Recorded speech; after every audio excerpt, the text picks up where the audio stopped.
Dave, we got another guest coming on. We've been Eugene talking about him Mulero all is going to morning. be joining us here in just a moment. A real human. Human being, yeah, yeah. Yeah. And by the way, I hope there never comes a day where voices that are not ours are reading stories that were not written by people who don't exist. Eugene Mulero is a friend of this show. He is a reporter over at Transport Topics, senior reporter, by the way, and editor at Transport Topics. He covers Congress, elections, and federal agencies, and of course is a massive fan of the truck driving championships, which will soon be upon us. Hey, Eugene. Co-wrote a book about Wrote a that. book about it. That's right. From Rodeo to TDC, a history of the National Truck Driving Championships. Our good friend Eugene Mulero joins us. Good morning. Good morning. Happy Monday. And not to plug another book right away, but we just came out with the second edition of the NTDC history book, and it'll be available at the end of the month at NTDC. We're really proud of it. It has way more features. It has a chapter about the grand champions. We dig deeper into the history, and we're looking forward to seeing what people think about it. Fantastic. So that'll be coming out right when the actual championships take place. Yeah, that's right. The launch is going to be Wednesday, August 20th, I believe, the first day of the NTDC, and it's something that pretty much when we did the first edition of the NTDC history book, there were some threads that we just couldn't finalize. There were a lot of things that were left on the cutting room floor. So with the second edition, we just really polished the things that we couldn't get to. And then we added some more interviews with the only three-time grand champion of the tournament, Ray Simon of Minnesota. We did a whole chapter about the volunteers. The volunteers since 1937 are the people who just really keep the tournament going. They make everything happen. The whole thing is a volunteer-driven, event. And in the other chapters, we have an introduction by the 2023 grand champion, Greg Wilson of UPS. His introduction is really, a love letter to the NTDC, and it really reads from the heart. He just really explains to the reader what NTDC means to him. So, we're really proud of the second edition. It builds on the first edition, and yeah, to your point, it'll be available. The first at the bookshop, at the gift shop at NTDC, and we're really hoping for a good reception. And you'll be able to autograph some books up there, huh? I'm not. If somebody wants to walk up to me, I'm very accessible. So if somebody wants to walk up to me, I'll be more than happy to sign the book. I actually keep a book, the first edition book. I have gotten some people's autographs that are featured in the book. So I too, if somebody's featured in the book, I too ask them if they can sign their photo. And I'll be doing that with the second edition as well as a keepsake for myself.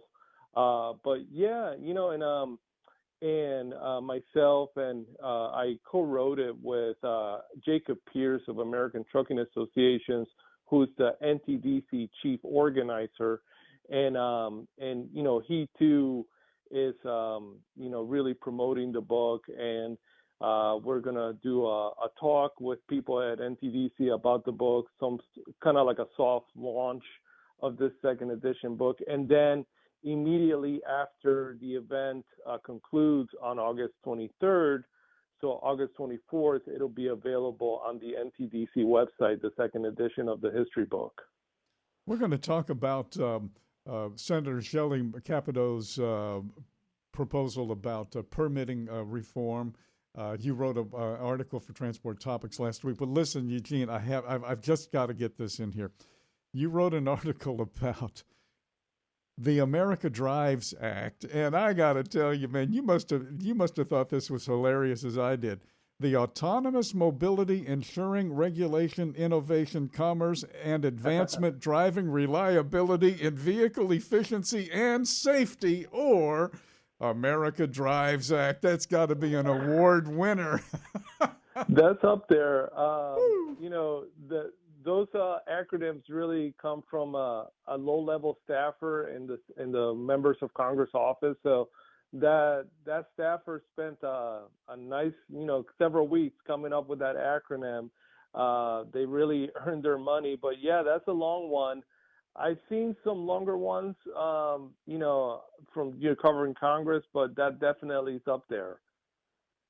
Really quickly, Eugene, because we're going to run out of time here. That's what Nemo Nation is, fast and furious. So here's a pretty good lead, pretty darn good lead, a matter of fact. When lawmakers return to Washington after the August recess, senior Republicans plan to push an agenda reflecting the Trump administration's climate and environmental policy, permitting policy directives. First of all, who is the senior Republican? What's her name?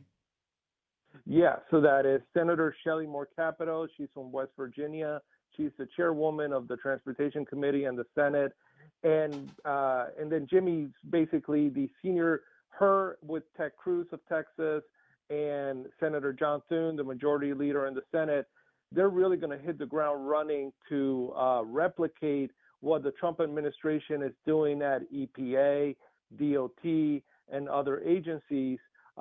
So there is a legislative version that matches what the Trump vision is for, undoing permitting regulations, streamlining the permitting process, and then whatever emissions policies the Trump administration wants to continue to roll back or reform, there's going to be that legislative version led by that Senator Shelley Moore Capito of West Virginia.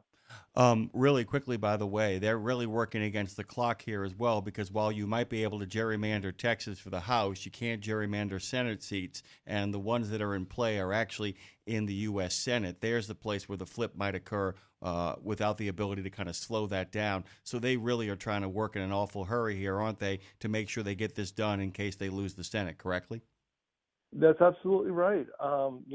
Senator John Thune, the majority leader, has really sent various instructions to the Republican caucus to go on overdrive on the Republican agenda that is about, climate reform, as well as, funding, the appropriations process, and the highway bill, the commercial transportation bills, all of this in the event that the Democrats flip the Senate. And the likelihood of that is actually pretty high, according to some, election watchers. And then that is where Minority Leader Schumer is putting the most emphasis by creating some sort of a legislative wall that slows down the process in the Senate. And Senator Schumer actually was somewhat successful before the August recess in slowing down the votes for nominations. And it's a playbook that is expected to continue when Congress returns in September. Senior reporter and editor at Transport Topics, Eugene Mulero, of course, as you probably were well listening, I understand that he covers Congress, elections, and federal agencies. By the way, we managed to cover all three, including his deep, passionate love for the National Truck Driving Championships. Eugene, can't wait to get you back on when the dust settles on this, hopefully sooner rather than later. Promise that you'll come back. Yeah, of course. Thank you so much. Always good to have our friend there.